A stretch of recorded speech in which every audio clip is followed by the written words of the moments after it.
Look at that. Absolutely delicious looking. Just making a simple pot roast today.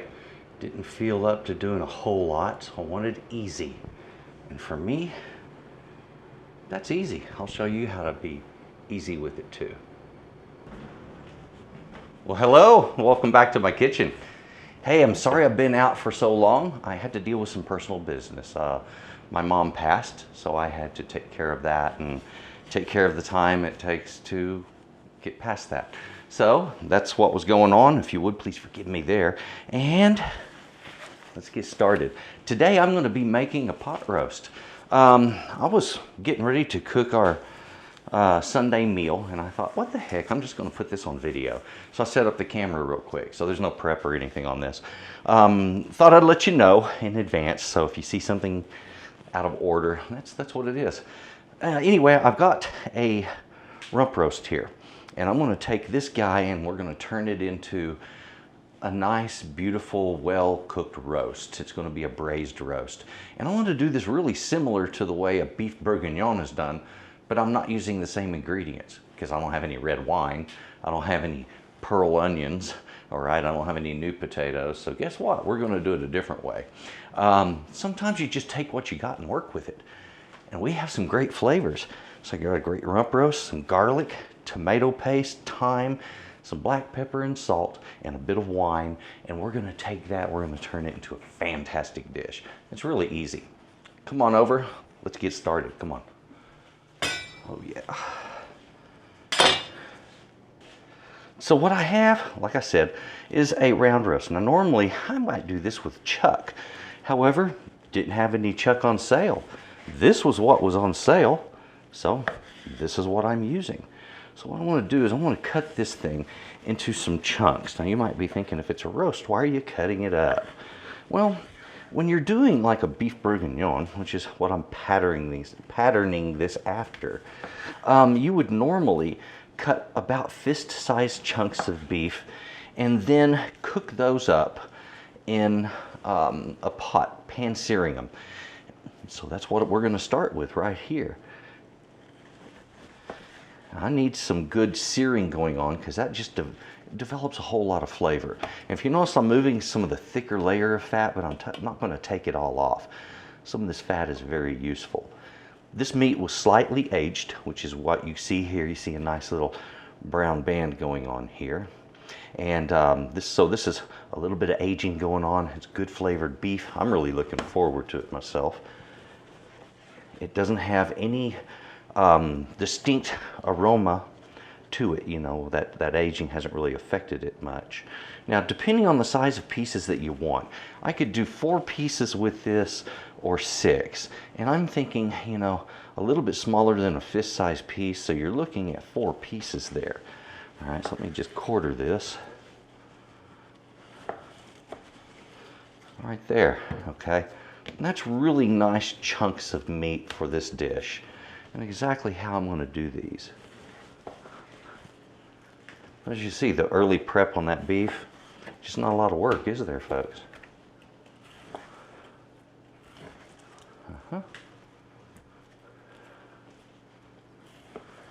Now, got to pan sear it, like I said before. I need a good hot pan. So I'm going to do this over a good high heat.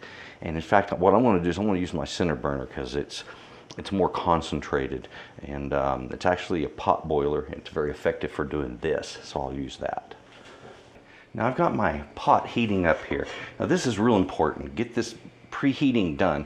You're not going to get good searing on the meat unless you do this first. So do this first. Also, what we build up in the bottom of the pot becomes part of the flavor and the character of the roast. It's very good. I need to get a can open here.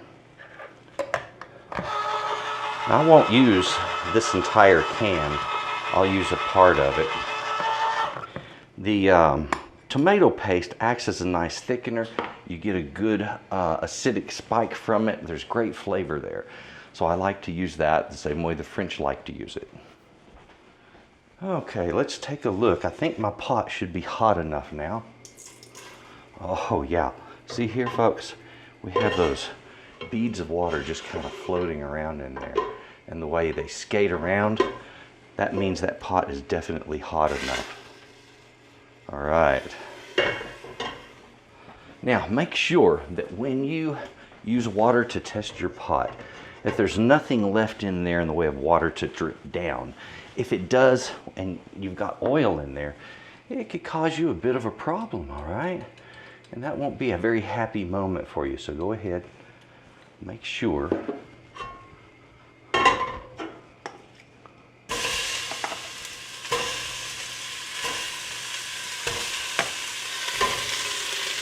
Okie dokie. Now when it comes to the seasoning on something like this, I like to use garlic. I have a little bit of thyme here, and this is all I need, are just a couple of very small sprigs of thyme. This stuff, it's a robust herb, especially if you use it in certain ways, like we're braising with it, so it'll extract all of the flavor. It'll be really, really good. All right, normal amount of salt for a dish like this. Now, I need to get this opened up, press down on it, and just bust it open. So my cloves of garlic, I'm just going to crush them and throw them in there, and anywhere from 4 to 6 cloves for the amount that I'm doing here. And I think I've got about a 3-pound roast. Okay, now I have already turned the meat over. I was getting beautiful searing on this. I've got some buildup in the bottom of the pot, and it's exactly what we're looking for. So I'm going to continue this until I get all of the meat nicely seared and get some good strong buildup in the bottom. This takes a few minutes to do, but it's not like hard work or anything. It's just searing meat. Here's the thing. If you have meat left over to be seared, your pot's already full, just move some of this either stacked to one side or move it out of the pot altogether and then add the new pieces in. So either way works. All right, let's take a look down in the pot. I'm doing my last pieces now. So, look at that. And these don't have to be perfectly seared. Nothing has to be perfectly anything. All right.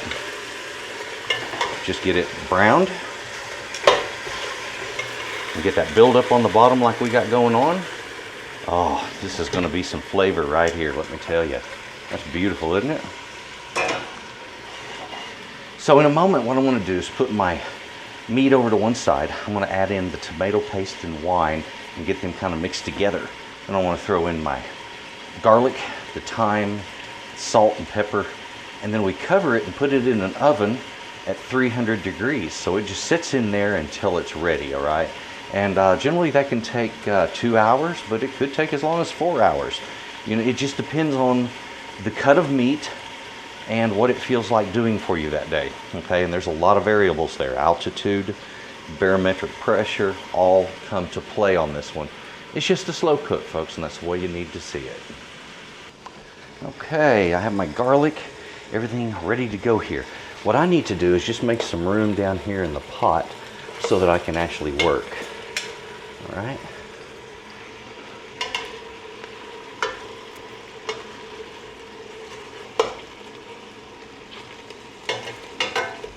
Get back up there. Of course, like I said, nothing about this has to be perfect.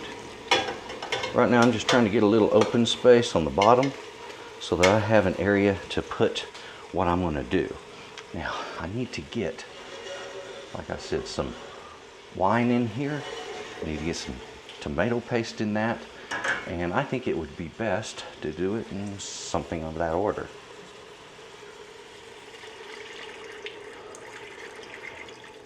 Oh yeah. Now,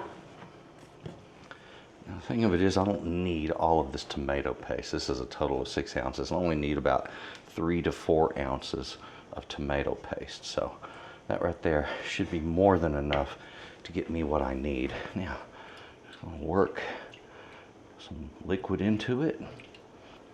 Now, frankly, I think if I had used a whisk, it'd be a little quicker. But you know what? I'm just not that worried about it right now. You know, this is, like I said, this is a Sunday meal. We're just kicking back, taking life easy, nothing too difficult, all right? And that's sort of the whole idea. Delicious food without it breaking your back, all right? So more wine. That was, by the way, a pint of white wine. let's go ahead, oops, get my meat down in here, preferably without making too much of a mess. Now what I'm looking for is to have most of the meat covered. If I need to add a little bit of water, that's fine. And I will probably add maybe a half a cup to 3/4 of a cup of water here, because I want a long cooking time and there's going to be some evaporation going on, all right? The meat will shrink just a little bit, but not a huge amount.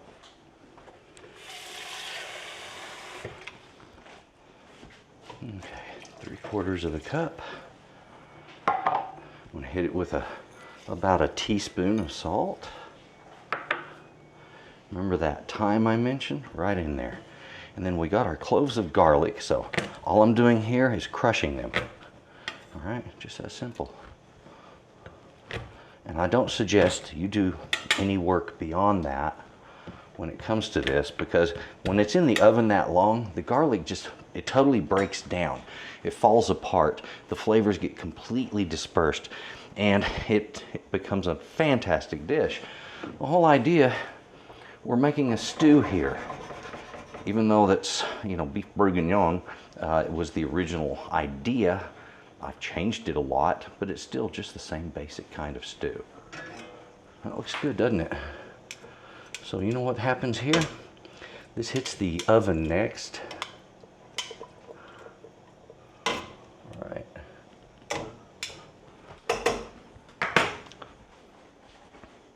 However, I think it needs a lid. There was one thing I forgot, and that was adding in a little black pepper. And it doesn't take a lot. About a half a teaspoon will be more than enough. Taste it later on in the cook. Make adjustments if you like, okay? So as I wait for my oven to heat, I go ahead and just leave this on the burner. It'll be fine. It's not going to have any problems. Let it do its thing, and later on we're going to have mashed potatoes with that. I'll already have a gravy that's in the pot. If I want to thicken that gravy, I could use cornstarch, flour, arrowroot. There's a lot of options, but that'll be later. Okay, so right now I just got to give it time. All right, can turn that off. My oven just beeped. It's ready for this. There we go. Now how long? Well, I'm going to start my timer, since that's a rump roast, for 2 hours. I'll check it at that point. If it needs more cooking, I'll give it more cooking. If it's fork tender, we're ready to make taters and gravy. Now I get to go and relax. I suggest you do the same. It's an easy one. Alrighty, let's take a look at this roast. Now unfortunately I lost my sound, so I'm going to have to fill in here. Look at that beautiful gravy. You know what? All the meat here is ready. It's cooked, fork tender. I just need to plate it up. Okie dokie. Now let's got my plate out, got my mashed potatoes back here. I just need to get them plated up. Now, I made this beautiful mash, and if you liked this recipe, well, this is on my channel. This is my extra buttery mashed potatoes, and I tell you what, it's made with a food mill, and it is so light and fluffy and buttery and wonderful. Oh, trust me, when you try that recipe, you're going to want it. Anyway, let's go on to this. Now, a lot of times when I plate stuff like this, I like it to overlap. I like the meat and the, or the entree, I should say, to sometimes overlap my my side dish. So what I'll do is I'll place that meat right up on top of it, or perched on the edge of it. And especially so if I have a dish like this where I'm going to be taking gravy out of my pot and ladling it up over the top of this. Now I don't think the spoon is going to get it for me. I think I need to go ahead and just switch to a ladle here. Let me get that. Alrighty, we need to get that on there. Come on now.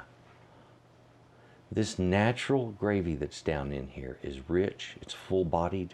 There's so much flavor in it, folks. Let me tell you, once you've cooked your meat this way and all of that browned edges and the browning in the bottom of the pan mixed in with it, that makes delicious. There is one last thing I would like to mention. Sometimes a little garnish and a little flavor goes well. I happen to have some fresh garden chives here. I just pulled them in from my vegetable garden. Oh, don't forget to take a look at those videos too. My vegetable garden's doing real well. Y'all need to keep up with the food that I'm bringing in from the garden and using right here in front of you. It's really cool. I love doing this kind of ground to table thinking. And there we go. It is now all plated up, looking beautiful. That's what I was waiting for. Oh, I'm looking forward to it. All right, now I have been waiting all day for this, and I wanted to see if it would come apart with just my fork. There it is.